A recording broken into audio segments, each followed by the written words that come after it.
Today's episode is one of my very favorite kinds of conversations because we are back with an intermission story. You're about to hear from Roz Harris, a woman who on paper wildly successful in corporate America, had strong business career, leadership roles, an MBA, many measurable wins. And yet, like so many high achieving women, she found herself heading towards an implosion of sorts. But Roz's story did not stop there. What makes her journey powerful is how she chose to listen when her body and her life started asking for something different. And instead of pushing harder, she began learning how to care for her body and her soul in new ways, with strength, restoration, and long-term sustainability at the center of it all. That shift didn't just bring back her health, it actually changed her purpose and the trajectory of her life. Roz went on to build a fitness business centered around community, belonging, and helping women trust their bodies again, not just in our 20s and 30s, thank you very much, but also in the very seasons when most women begin to feel somewhat invisible, disconnected, or even broken. So, what I love about Roz's intermission story is that the intermission didn't come at the place in the story where we might have expected it to. And I just know you're going to be so fascinated and so inspired hearing her story today. Hey friends, and welcome to the Living Well Enneagram Podcast. I'm your host, Jen Stanley, and around here we talk about the Enneagram, real life, and what it means to grow and live well. Stick around to be inspired by real people, real stories, and real life application of Enneagram wisdom. All right, welcome, Roz. It is so nice to have you.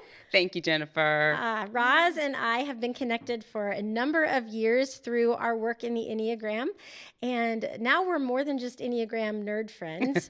We are truly good friends, and what I appreciate about you is how you spur me on as a woman and about my personal growth, but also in my business world. And you know, we've just been able to watch each other grow in all the ways. Yes, all the ways. So, Roz, we're here to talk about your intermission story and really highlight what it looks like to take a look at our life and go, okay, what was Act 1 all about? And then what was this moment when I realized I need to take things a different direction, or I need to take a pause. So let's start. I just want to hear about Act 1. I didn't know you back then, so this is, Jennifer, why do you ask such hard questions? Put this hat on you, but you were corporate America girl, huh? Yeah. All so right. Thank you for the hard question from the beginning. You know my Enneagram number, so you know I'm like sweating bullets right now. Okay. I would think Act 1 is not unusual. I went to college. After college, went to Wall Street. If you're on Wall Street, then you go get an MBA, got an MBA, and now I'm going to start this big corporate career. I got an internship at Procter & Gamble, so it took me to the Midwest. And I was born in Los Angeles, grew up in New Jersey, so I had never lived in the Midwest. And I said, I don't like it here. I could move to the Midwest. Procter & Gamble was okay, but I said, I want to go to a pharmaceutical company. Okay. Midwest, pharmaceutical, I go to Lilly. So I worked at Lilly for a while, and I was there for about 3 years, and then I ended up moving on to another company called Guiding Corporation. And now that sounds great. Guiding, though, was there for 3 years and whatnot, and they decided to get bought out by another company, and I'm not going to go do another corporate America thing then. Now, all that sounds like it was real smooth sailing, but there was this revving up of, this is not working out. This is not working out. That's interesting. Okay. That's interesting because you say, I went to college, then I went to Wall Street, then I got an MBA, then I went to Procter & Gamble and Lilly. And it's like, you're right. It sounds like, well, this is just up and to the right. This is every business girl's dream career. But you're saying, no, it wasn't. That is not actually what was happening beneath. Okay. It wasn't what's happening beneath. Yeah, say more. At that point, I'm going to leave Guiding Corporation and I'm going to go do my own thing. Like, I'm doing my own thing. No more of this corporate thing. I'm done with it. And if I look back now, that was just another time I'm getting ready to implode. So I'm going to go do my own thing. I'm going to implode. I'm going to go do my own thing. And it was too many times of doing that I realized, okay, something is up here. Okay, so every time you felt like something was going to implode, you felt the stress or the weight. Can you describe what imploding felt like for you when you used that word?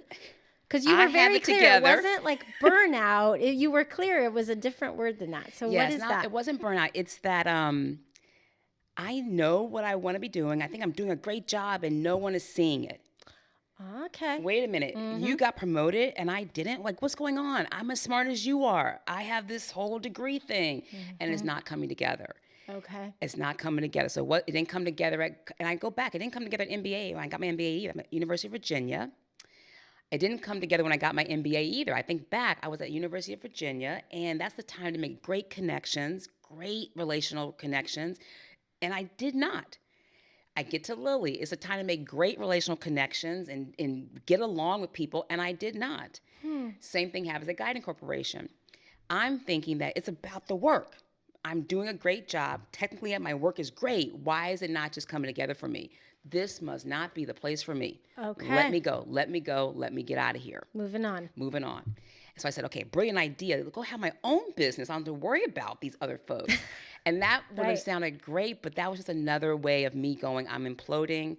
I'm going to go do something different and not care about relationships. Okay. Just go do my business. Right. And those things did not work out. Okay.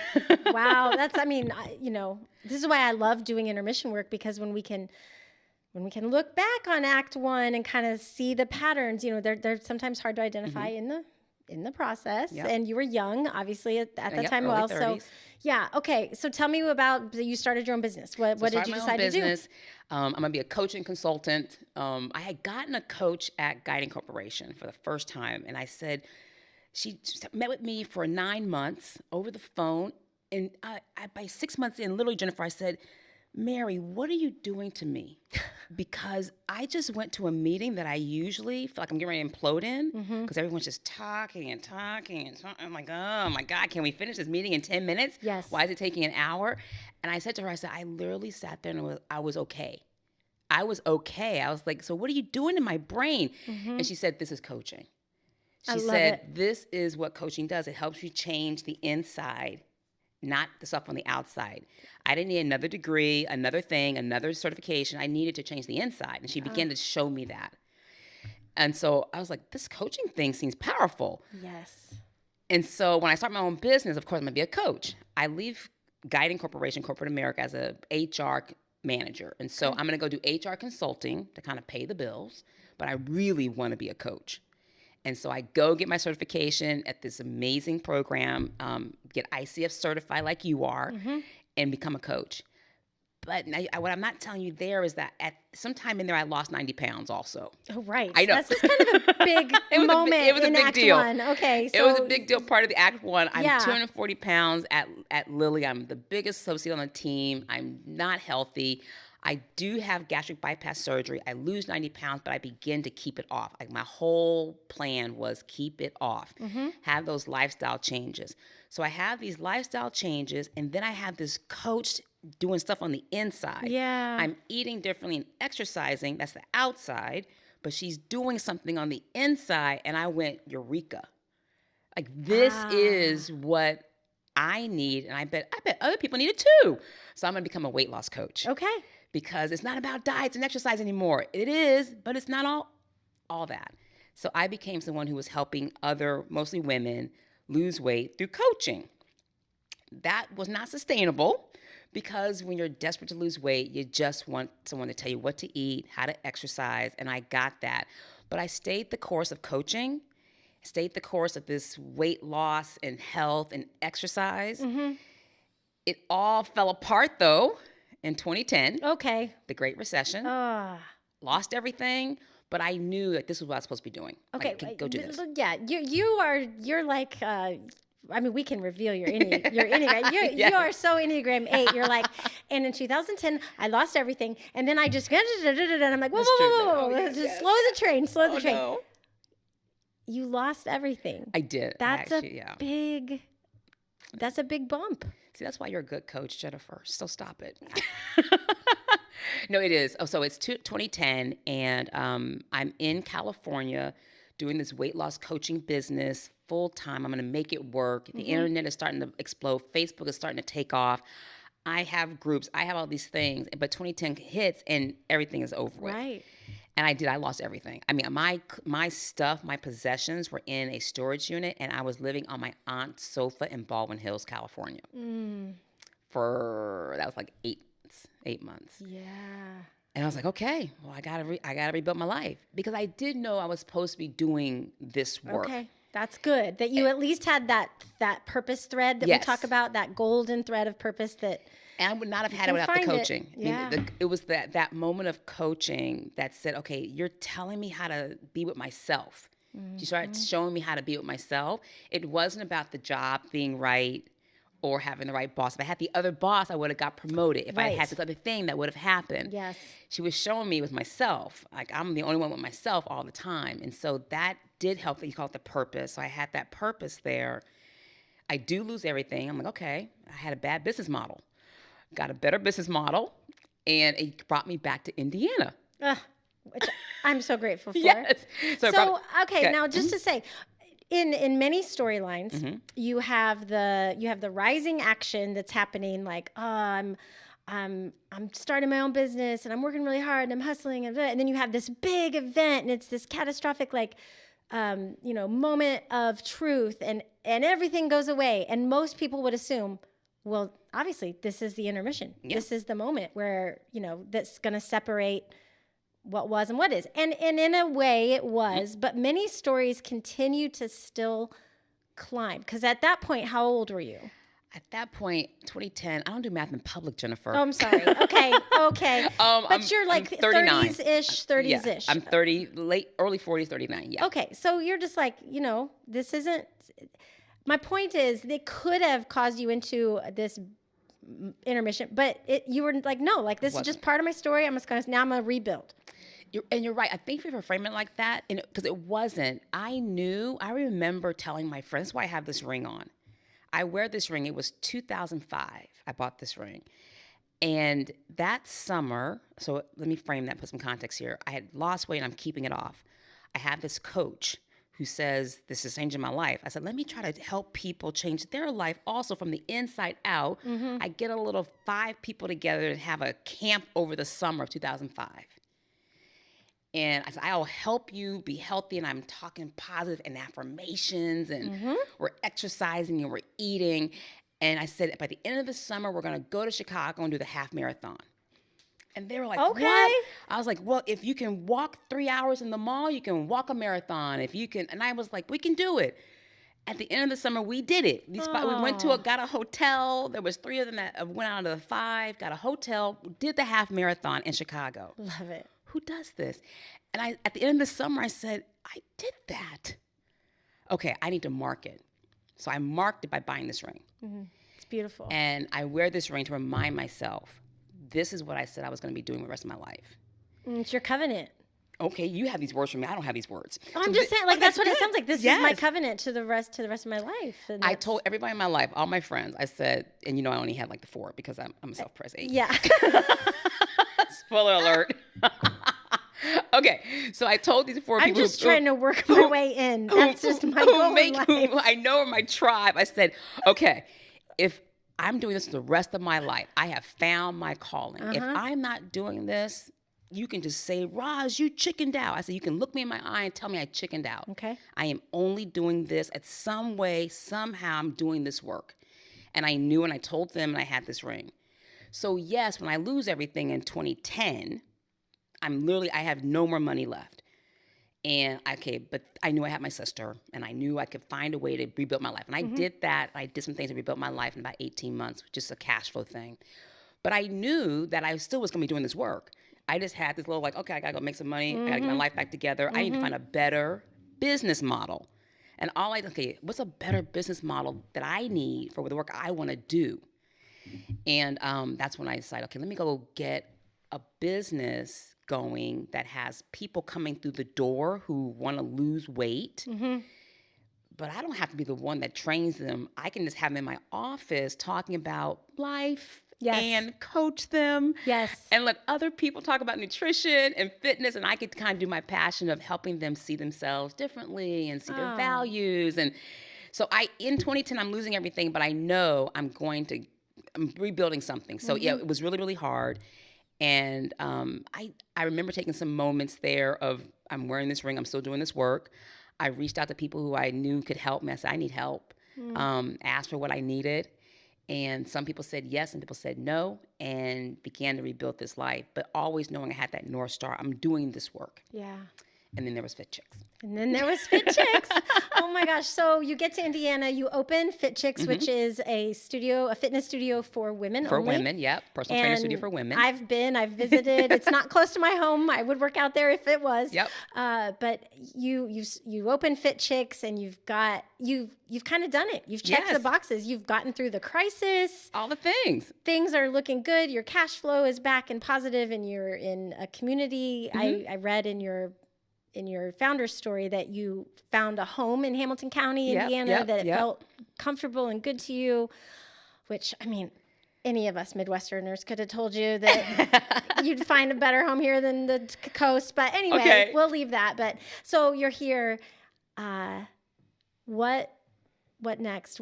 This is kind of where you began to notice yourself a little more. Yeah. I didn't realize how unavailable I was, because I'm around a lot of people all day long at Fit Chicks. And I'm like, I'm good. I'm relational. I'm around people. I am around, okay. And they want to be here, and I'm not upset, and I'm fine, and it's around people. And I have a good faith. My faith practice is good. I have a great place I'm living now. My home as well. Good team at the Fit Chicks, and it's fine. It's fine. I'm probably 47 or so years old, and I wouldn't think anything was wrong, but there was some longing that I was not there. Like there was something that was not being met, and I probably didn't have that word then. It's been the word that was longing. But here's the thing. I couldn't just up, chuck, and leave this thing, because I owned it, and I had clients, I had team members, I had responsibility. Yeah. Otherwise, I would have been in a different city. I was like, okay, it's time to move. Time to do something else. It's time to do something else. Not realizing. So you had to sit with the I had to sit with it. So we're going to take a quick break, but this is why I love this story so much, because many of us in our middle of our life, nothing's wrong. In fact, the boxes can be checked. Oh, I checked off my career, my family goals, I'm financially, my faith practice, my financials are in order. But why does it feel like there's something more? And that's the part we're going to talk about next, which is your intermission. Hey, if you want to be a part of our next round of Enneagram 101 classes, just go to the show notes or the bio, and all the information will be there. I'd love to see you in this 5-week class that will definitely change your life for the better. Okay, so Roz, this intermission that ended up happening because you were feeling a sense of longing, of something more is here. What is it? What ended up happening with that? How did you come to realize you were in an intermission? It was an ordinary Saturday.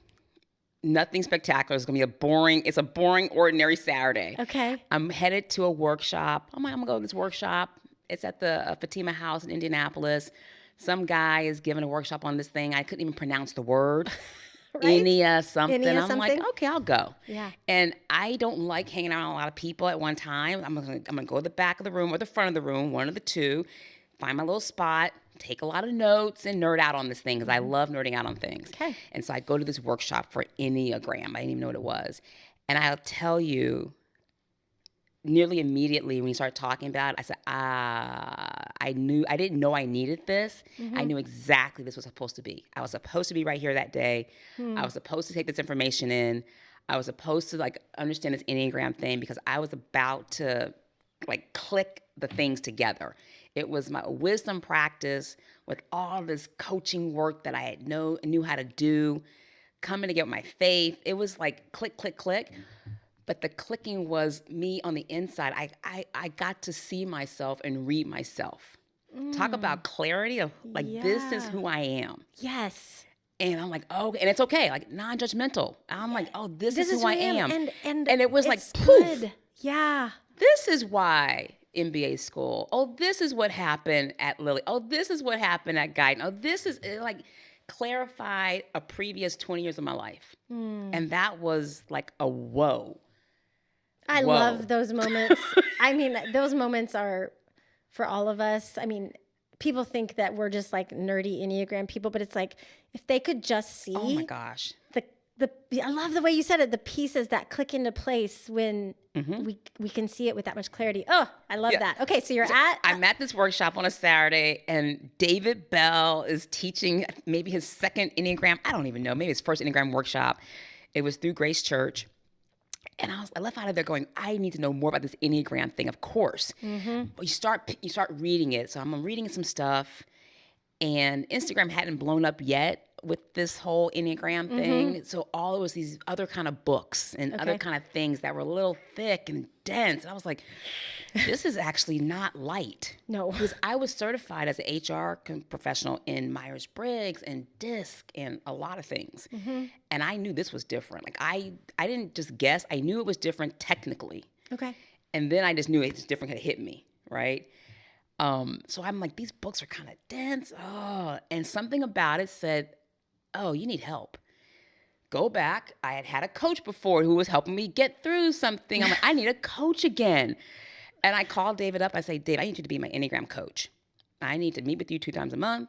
Did he even know he was an Enneagram coach yet? No, we know the backstory. He was like, okay. Okay, I guess I was I'm his doing first this. coaching client kind of thing. And so he didn't know he was coaching, but he coached me. Thank goodness and it he was did. Amazing. Then he coached all of us. Yes. It was the deep dive coaching on the Enneagram with my number and relation was happening in my life. So I would come with my life, and he was helping me see, say, take these things away. That's personality. This is Roz, your essence in your number. I'm like, oh, okay. So many pieces. We could just totally nerd out on that part alone, right? I know. And I just want to go back just because I think it's so fascinating. But remember in Act 1, you were saying there was this cycle of I'm going to implode. So now I'm going to leave. I'm going to implode. Now I'm going to leave. What did the Enneagram specifically clarify for you about that? Let me think through that. There's so much. At that moment, I realized that it's the intensity of the 8. This passion and intensity that it felt like I was going to implode. I really wasn't, but I didn't know enough about my intensity to understand what was going on, to understand the impact it was having on other numbers, other people. Yes, the how are people responding to me question. Yes, and that is a key question for an 8. Yes, key question. I was like, oh, okay. I wasn't asking those key questions. So it totally said, oh, this is why. All the things. I could totally note out on that. But yes. And I just wanted to circle back to that because I think that was a really key. Yeah, we have this thing of if I had known then what I know. But okay. All right. So you get a coach. You convince David that he's going to coach you. Yes. And then what changed then? When the lights come on, they can't go back off again. And I thought I'd already had my lights on moments with becoming a Christian, with knowing I was going to do this the rest of my life. Like these lights are on. But some more lights came on. I was like, oh, I had no idea. So the lights come on and they can't go back off again.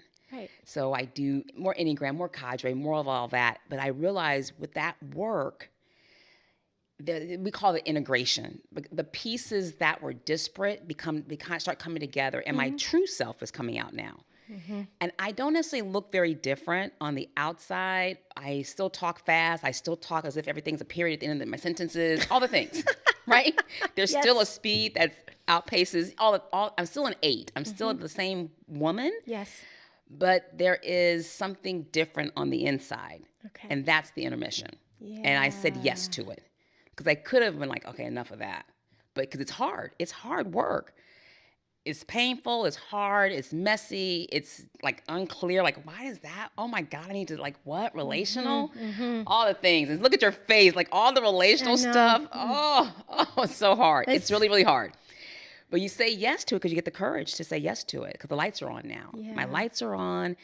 And with those lights on, I realize, there's something else for me to have. That's more meaningful than what I've had before. And I would not have had access to that without the intermission.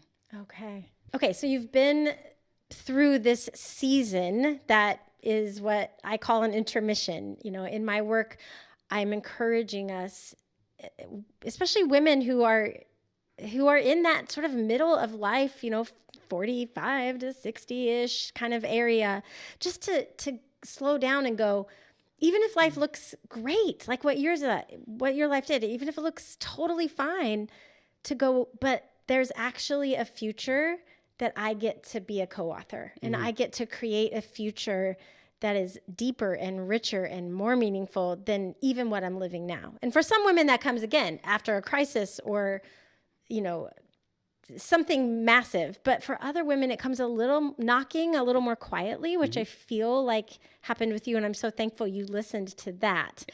So you go through this season of intermission. What does life look like in Act 2? How is it different because of that? Of the intermission.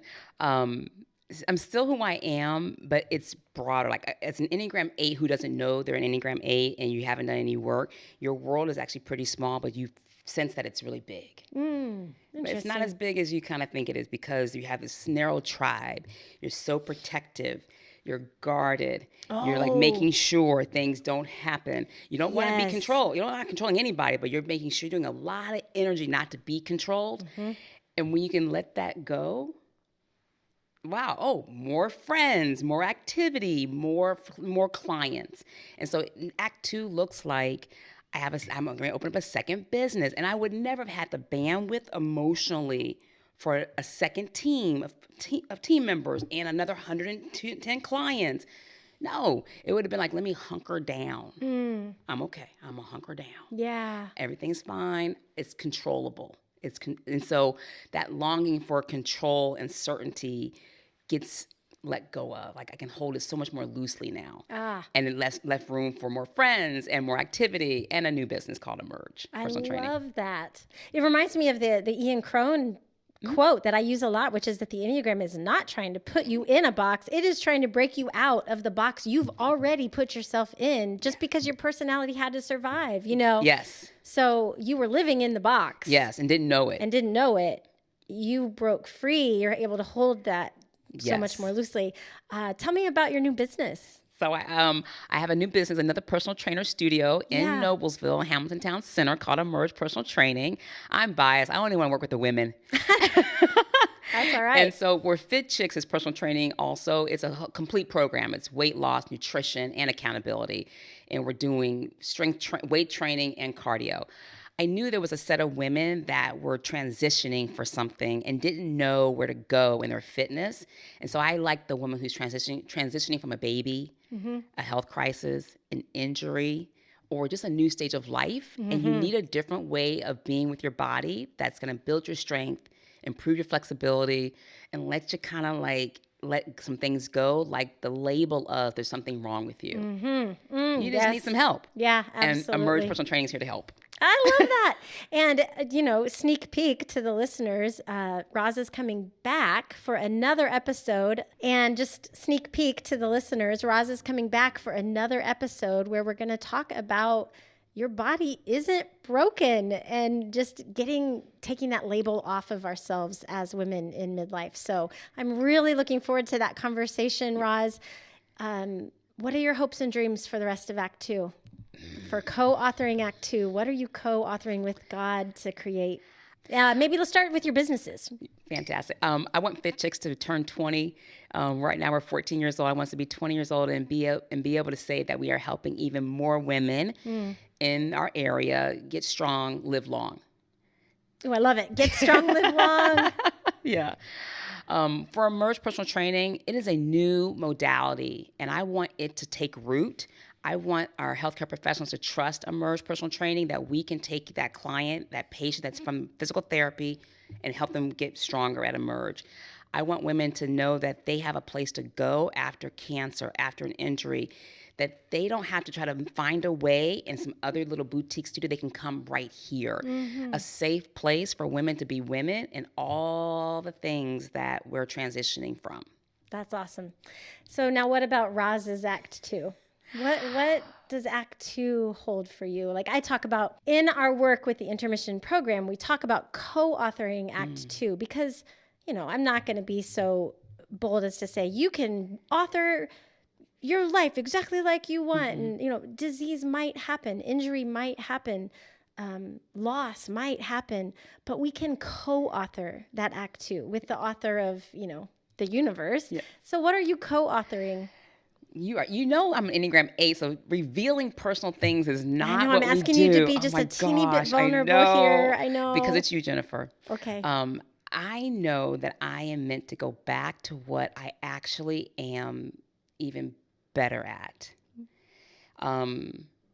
This coach I had back in 25 years ago, she helped me identify what values were. Mm-hmm.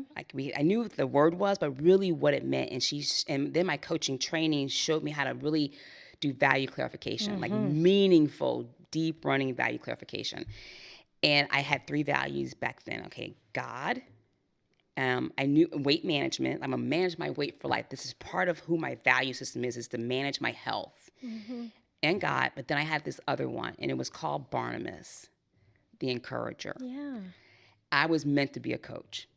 I knew it. I am meant to help someone who is a caterpillar become a butterfly, that transformation, that kind of change, that when you have it, you don't change back. Right. Now, I will say to a client, I used to say to a client, you may have a bad butterfly day, but a butterfly is never thinking they're going to be a caterpillar again. You are transformed. And so my act 2 that I'm going to be co-authoring is getting back to that work of the deep running, individual, life transforming coaching. Oh man, I couldn't love that anymore because I feel that so deeply with you as a coach. So, Roz, thank you so much for being here and for sharing. And gosh, I'm never going to forget that. You can have a bad butterfly day, but you'll never go back to being a caterpillar. So thank you, friend. Thank you. Can you always be my co-host, please? All right. Well, if you want to hear more from Roz, which I know you do, just make sure you subscribe to the channel and come back next week because we are going to do an episode that really gets to the expertise that Roz has in the fitness area for women. And it's called Your Body is Not Broken. Here are 3 things you need to know. We'll see you then.